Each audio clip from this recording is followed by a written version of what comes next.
Seguimos con Ricardo Cusano y Jesús González.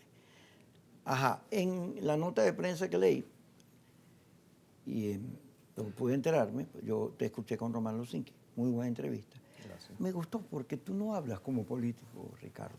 Tú hablas como un empresario, como un venezolano con preocupaciones. O sea que los políticos tienen unos clichés, unas cosas que no los distinguen. Me gustó bastante porque no fue muy complaciente, más bien te preguntó cosas importantes. Ahora, fíjate, una de las cosas que se plantea,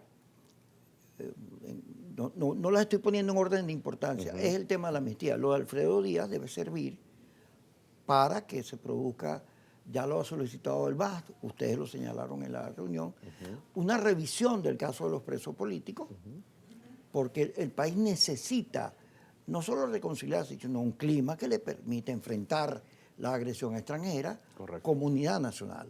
Y eso no se puede hacer mientras hay una actitud interna de meter preso a todo el mundo y hostil. Hay una situación de polarización de odio que evita que defiendas a Venezuela porque pretenden confundirte entre defender a Venezuela y defender al gobierno, y eso no es todo. Ahora, tengo entendido que hay unas gestiones que se dice que en diciembre se va a producir la liberación de varios presos políticos. Dios quiera, yo prendo velas porque eso es así. ¿Qué has oído tú? Porque ustedes lo señalan en el documento. Sí, bueno, Kiko, lamentablemente tenemos varias navidades escuchando estas peticiones. Quizás esta última se exacerbó un poco más por la realidad que ya conocemos, ¿no? En parte de la conversación con el presidente Petro, que por cierto, debo decir que fue especialmente respetuoso para emitir opinión sobre Venezuela, más bien puso el espacio del Ejecutivo de un país a disposición de la construcción de soluciones a nuestros conflictos internos sin injerencia, cosa totalmente distinta a lo que estamos viendo desde los Estados Unidos, ¿no? Porque, bueno, se reconoce que aquí adentro tenemos un conflicto político que ha generado impactos sociales, divisiones familiares, etcétera, etcétera, pero fue muy respetuoso en ese aspecto. Se oyen, ¿cómo es? Cuando el río suena es porque piedras trae. Y lo importante es que lo que se está escuchando pueda ocurrir. Y pueda ocurrir para favorecer ese marco de defensa ante la agresión extranjera y luego para que podamos arrancar el 2026 en un espacio donde se pueda construir un acuerdo democrático nacional. Y creo que hay que hacer énfasis en el democrático, porque el democrático implica el reconocimiento del adversario, el democrático significa la construcción de garantías y no simplemente sostenimiento o desplazamiento, porque ahí volveríamos a fracasar como nación, que ese es uno de los puntos importantes de esto. No es solo el proceso de negociación, es que cuando fracasa un proceso de negociación, porque la agenda está construida de una manera de confrontación, de un dilema existencial, quienes fracasamos es toda la nación, todos los venezolanos, ¿no? Nuestra generación. Por eso cuando yo veo a venezolanos pidiendo invasión y ocupación, yo digo, bueno, esto es un fracaso generacional, que haya gente llegando a este nivel, ¿no? Entonces ojalá eso ocurra.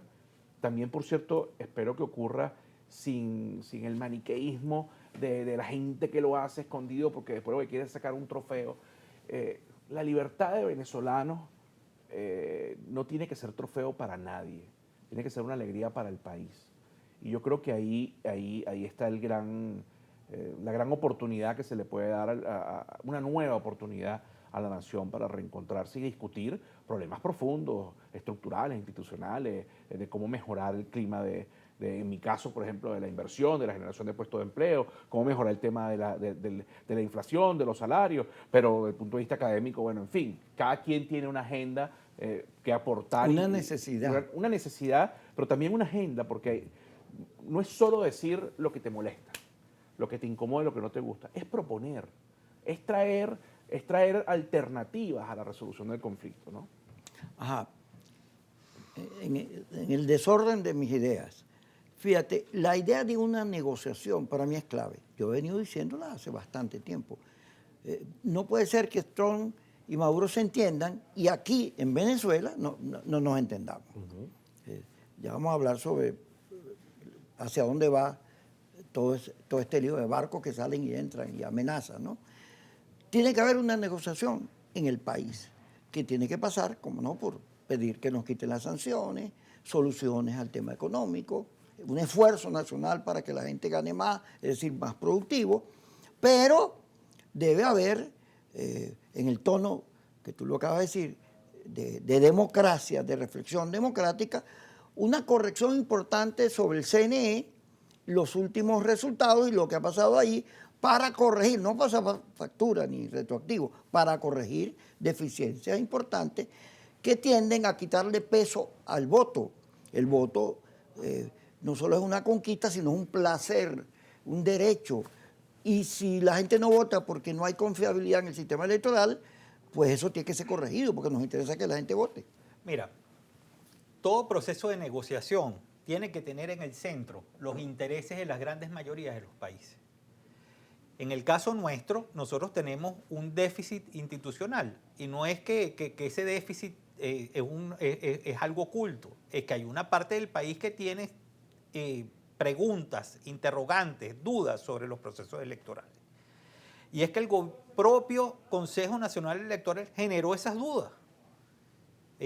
Dijo que el sistema había sido hackeado. Y ese sistema hackeado tiene que ser parte de la revisión institucional más importante que tiene el país, porque hay que volver a generar confianza en nuestro sistema institucional en distintas áreas, y esa es una muy importante.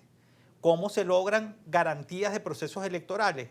Cuando una parte del país está generando dudas y cuando una parte del país aún más está generando un clima de inestabilidad producto de un resultado que ellos no reconocen. Entonces, parte de nuestro gran problema institucional tiene esa raíz, pero no es la única, porque nosotros venimos con 26 años de una polarización que es aún peor, porque es el desconocimiento mutuo de dos grandes segmentos venezolanos que, independientemente de la responsabilidad y el peso que tengan en el poder, ambas partes son responsables de no haber encontrado una salida común a los grandes problemas de la nación. Ahora, y eso, para terminar la idea, ese desconocimiento mutuo tiene que ser abordado con rapidez, porque está en juego que escale este conflicto y que en el medio esté la gente sufriendo en un retroceso económico, político, institucional aún mayor del que hemos vivido en los últimos años. Te iba a interrumpir porque fíjate, hablando de Petro y de Colombia, a propósito de los 9 años de la negociación de Santos, Sí, del acuerdo de paz. del acuerdo de paz, se hizo un evento en la universidad, yo entrevisté, no me acuerdo el nombre de Sanín es viceministro ahorita, pero él en ese momento pertenecía a una ONG que luchaba por la liberación de los presos y por condiciones de paz.